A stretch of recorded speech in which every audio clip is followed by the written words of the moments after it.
Assalamualaikum warahmatullahi wabarakatuh. Perkenalkan, nama saya Indah dari kelas 2C. Di sini saya akan menjawab soal ujian tengah semester mata kuliah agama. Berikutnya. Jelaskan bagaimana rukun iman, Islam, ihsan saling berhubungan dan mempengaruhi perilaku seorang manajer dalam lingkungan kerja. Berikan contoh nyata dari situasi yang mungkin dihadapi. Baik, saya akan menjawab soal nomor 1. Dalam Islam, rukun iman, Islam, dan ihsan adalah 3 konsep utama yang saling berkaitan dalam membentuk karakter seseorang muslim, termasuk dalam konteks manajer. Yang pertama itu ada iman. Iman membuat manajer percaya bahwa segala tindakannya dipertanggungjawabkan kepada Allah. Ini akan membentuk kejujuran, keadilan, dan rasa tanggung jawab dalam bekerja. Yang kedua yaitu ada Islam. Islam mengatur tindakan lahirlah seperti sholat, zakat, dan perilaku sosial lainnya. Dan jika diterapkan dalam manajemen bisa membentuk tata kerja yang disiplin, tertib, dan sesuai aturan. Yang ketiga yaitu ada ihsan. Ihsan adalah berbuat sebaik mungkin seolah-olah ia melihat Allah. Manajer yang berlandaskan ihsan akan menjalankan tugasnya dengan integritas tinggi dan niat ikhlas serta tidak semata-mata mencari keuntungan pribadi. Contoh nyatanya itu misalnya seorang manajer muslim yang menerapkan nilai iman, Islam, dan ihsan akan selalu memperlakukan karyawannya dengan adil, tidak melakukan korupsi, dan memberi contoh kerja keras serta tetap mendahulukan kejujuran walau dalam tekanan. Jelaskan doktrin kepercayaan dalam Islam, apa implikasinya terhadap interaksi antar agama dalam konteks manajemen. Baik, saya akan menjawab soal nomor 2. Islam mengenal 6 rukun iman yang menjadi dasar kepercayaan, yaitu yang pertama ada iman kepada Allah. Keyakinan ini membentuk rasa tanggung jawab dan etika tinggi dalam pekerjaan. Yang kedua yaitu iman kepada malaikat.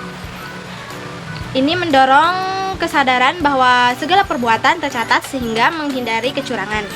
Yang ketiga yaitu iman kepada kitab-kitab Allah, menjadi sumber nilai, moral, dan prinsip kehidupan. Yang keempat yaitu iman kepada Rasul.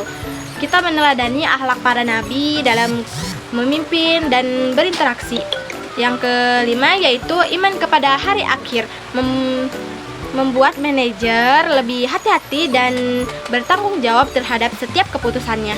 Yang keenam yaitu iman kepada qada dan qadar, yaitu membentuk sikap sabar dan optimis saat menghadapi tantangan manajemen. Implikasinya dalam interaksi beragama itu yang pertama, kita bisa menghormati keberagaman. Manajer muslim akan menghargai keyakinan karyawan dan agama lain. Yaitu kita juga bisa membangun toleransi, menjaga suasana kerja yang harmonis dan bebas dari diskriminasi. Bisa juga kita menjunjung tinggi universal seperti kejujuran, keadilan, dan tanggung jawab yang berlaku untuk semua agama.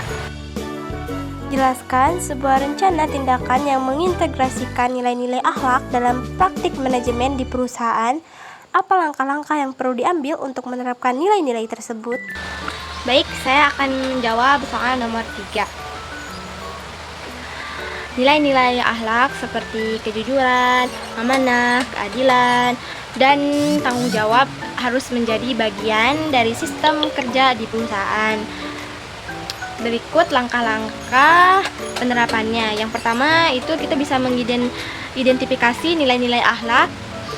Tentukan nilai apa yang ingin kita jadikan dasar seperti kejujuran, tanggung jawab, dan empati. Yang kedua yaitu sosial dan pelatihan. Kita bisa memberikan pelatihan kepada karyawan agar mereka paham dan bisa menerapkan nilai tersebut dalam pekerjaan. Yang ketiga yaitu integrasi dalam kebijakan perusahaan.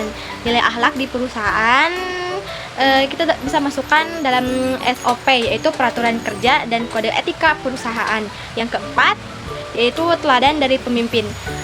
Pemimpin harus jadi contoh nyata dari nilai-nilai akhlak yang dirancangkan. Yang kelima yaitu ada evaluasi dan umpan balik.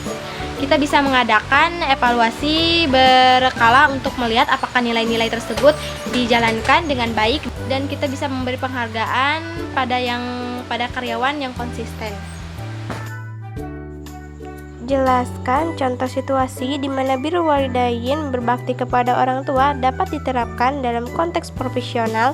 Bagaimana hal ini dapat mempengaruhi hubungan kerja dan budaya organisasi? Baik, di sini saya akan menjawab soal nomor 4. Birrul walidain atau berbakti kepada orang tua adalah salah satu nilai utama dalam ajaran Islam. Nilai ini tidak hanya berlaku dalam kehidupan keluarga, tapi juga bisa diterapkan dalam konteks profesional atau di dunia kerja. Contoh nyatanya misalnya dari penerapan birrul walidain dalam dunia kerja adalah misal nih, seorang karyawan dengan sopan meminta izin untuk merawat orang tuanya yang sakit.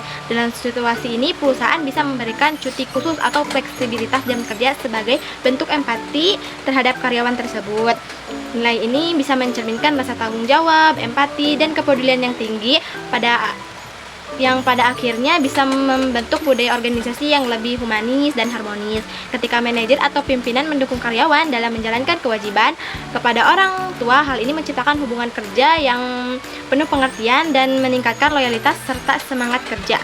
Budaya organisasi yang menghargai nilai-nilai kekeluargaan seperti birrul walidain cenderung memiliki karyawan yang lebih puas dan terlibat dalam pekerjaannya. Mereka merasa dihargai bukan hanya sebagai pekerja, tetapi juga sebagai manusia yang punya tanggung jawab moral dan spiritual.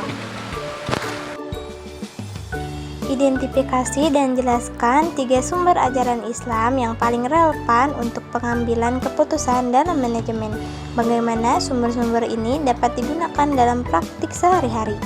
Baik, di sini saya akan menjawab soal nomor 5. Dalam Islam terdapat 3 sumber utama ajaran yang sangat relevan dalam pengambilan keputusan manajemen, yaitu ada 3. Yang pertama Al-Quran, hadis, dan ijtihad. Yang pertama yaitu Al-Quran. Al-Quran memberikan dasar-dasar nilai-nilai dan prinsip etika seperti keadilan, kejujuran, dan tanggung jawab yang bisa menjadi panduan bagi manajer. Yang kedua yaitu ada hadis. Hadis memberikan contoh praktis dari Rasulullah SAW dalam menghadapi berbagai situasi, termasuk cara memimpin dan membuat keputusan. Yang ketiga yaitu ijtihad, yaitu usaha intelektual para ulama untuk menyelesaikan masalah baru yang belum ada jawabannya yang secara eksplisit di dalam Al-Quran dan hadis. Dalam praktik sehari-hari, manajer bisa menggunakan prinsip ini dalam menyelesaikan konflik, membuat keputusan yang strategis, atau menetapkan kebijakan perusahaan berdasarkan nilai-nilai keislaman. Jelaskan proses ijtihad dalam konteks modern. Apa tantangan yang dihadapi oleh para ulama dalam menerapkan ijtihad di era globalisasi dan teknologi saat ini? Baik, saya di sini akan menjawab soal nomor 6. Ijtihad di era modern merupakan proses berpikir kritis dan kreatif dalam menginterpretasikan ajaran Islam untuk menjawab tantangan zaman, termasuk di bidang manajemen. Para ulama saat ini menggunakan pendekatan multidisipliner menggabungkan ilmu syariah, ekonomi, teknologi, dan sosial. Namun, tantangan ijtihad di era globalisasi saat ini antara lain adalah perbedaan otoritas, arus informasi yang cepat, serta bercampurnya budaya dan nilai-nilai barat yang bisa mempengaruhi cara pandang umat. Maka karena itu dibutuhkan ulama yang kompeten dan mampu menjaga keseimbangan antara teks dan konteks. Jelaskan rancangan sebuah program pelatihan untuk manajer yang mengedepankan nilai-nilai Islam dalam kepemimpinan. Apa saja komponen utama yang harus ada dalam program tersebut? Baik, di sini saya akan menjawab soal nomor 7. Rancangan program pelatihan untuk manajer berbasis nilai Islam dan bisa meliputi yang pertama pelatihan akhlak kepemimpinan seperti kejujuran, amanah, adil, dan sabar. Yang kedua yaitu studi kasus dari kepemimpinan Rasulullah SAW dan para sahabatnya. Yang ketiga yaitu kita bisa melakukan workshop pengambilan keputusan berdasarkan maqasid syariah syariah. Yang keempat yaitu bisa simulasi manajemen konflik berbasis nilai Islam. Yang kelima yaitu penilaian dan feedback berdasarkan indikator etika Islam. Tujuan utamanya agar manajer mampu menjalankan tugasnya tidak hanya efektif tapi juga sesuai dengan nilai spiritual dan sosial Islam. Jelaskan bagaimana pemahaman tentang rukun agama dapat membantu seorang manajer dalam membangun tim yang solid dan harmonis. Apa strategi yang dapat diterapkan untuk mencapai tujuan tersebut? Baik, di sini saya akan menjawab soal nomor 8. Rukun agama seperti iman, Islam, dan ihsan membentuk fondasi karakter seseorang manajer. Iman mendorong keyakinan akan tanggung jawab moral Islam mengarahkan pada disiplin dan komitmen pada aturan, dan ihsan menanamkan semangat melakukan yang terbaik. Strategi untuk membangun tim yang solid adalah dengan yang pertama, kita bisa menerapkan keadilan dan transparansi dalam kepemimpinan. Yang kedua, kita bisa menumbuhkan empati dan kerjasama antar anggota tim. Yang ketiga, kita bisa memberikan teladan dalam etos kerja dan ibadah. Yang keempat, kita bisa membangun budaya saling menghargai dan bertanggung jawab. Dengan begitu, tim akan terbentuk bukan hanya berdasarkan kemampuan tapi juga integritas.